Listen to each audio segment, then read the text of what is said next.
Ils se remirent en route ensemble pour Beersheba, où Abraham continua d'habiter. Mais après le sacrifice ici qu'on voit, on remarque qu'Abraham est seul. On ne parle pas d'Isaac parce qu'on dit qu'Abraham retourna vers ses serviteurs. Mais Isaac est absent. Isaac est où? Isaac disparaît.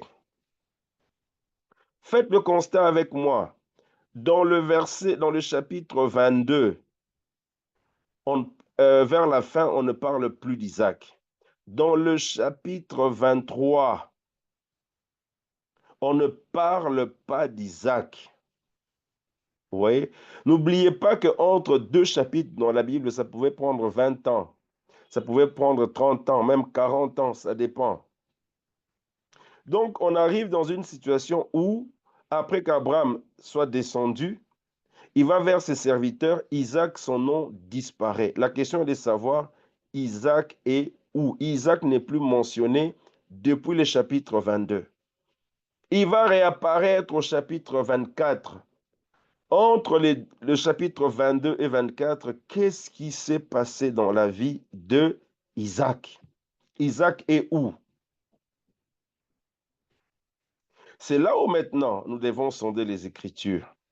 Quand nous arrivons maintenant dans le chapitre 24, est-ce qu'on peut lire le verset 57 à 67? Donc maintenant, vous vous rendez compte que le chapitre 24 va faire réapparaître Isaac.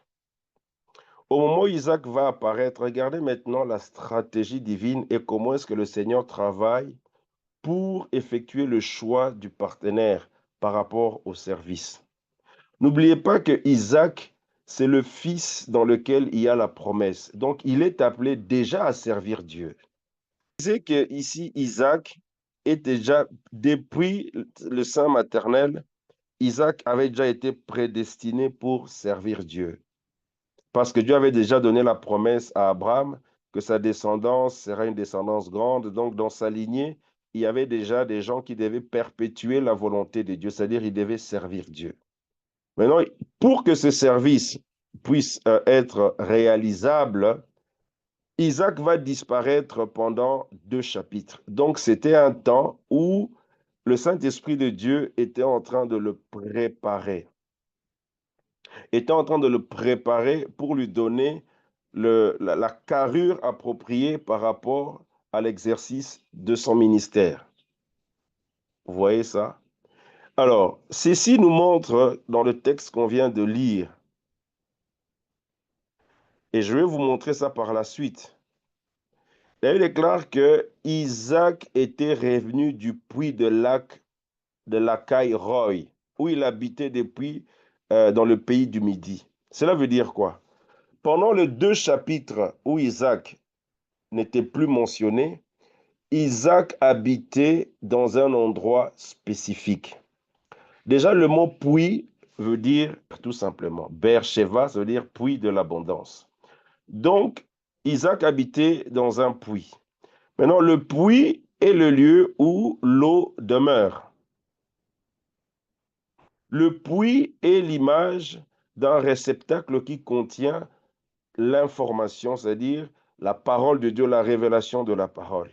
Donc, quand on se prépare pour se marier, il faut être dans un espace où tu es préparé, non pas seulement par les rudiments du monde, mais aussi par la parole de Dieu. Donc, celui qui est appelé à se marier doit être préparé d'abord dans le puits où la personne baigne dans la parole de Dieu. Ça, c'est l'image du puits, parce que Isaac venait de là. Quand il s'est séparé d'Abraham, lui, il est allé à Lacaille Roy. C'est là qu'il a demeuré avant de pouvoir se marier. Il est resté là, dans ce puits. Et je répète, le puits est le lieu où l'eau demeure. Et ça représente la présence du Saint-Esprit de Dieu. L'eau, ça représente la parole de Dieu. Pourquoi Isaac va habiter à la Roy? Parce que la Roy veut dire seulement le vivant qui me voit, c'est-à-dire dans un lieu où le Seigneur me voit.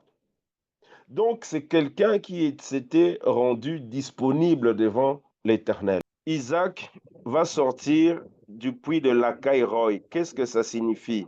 Ça signifie la source de l'Éternel qui me voit ou bien qui pourvoit. Vous comprenez ça? Cela veut dire qu'on ne s'engage pas dans le mariage sans que l'Éternel ait pourvu à tes capacités spirituelles au départ.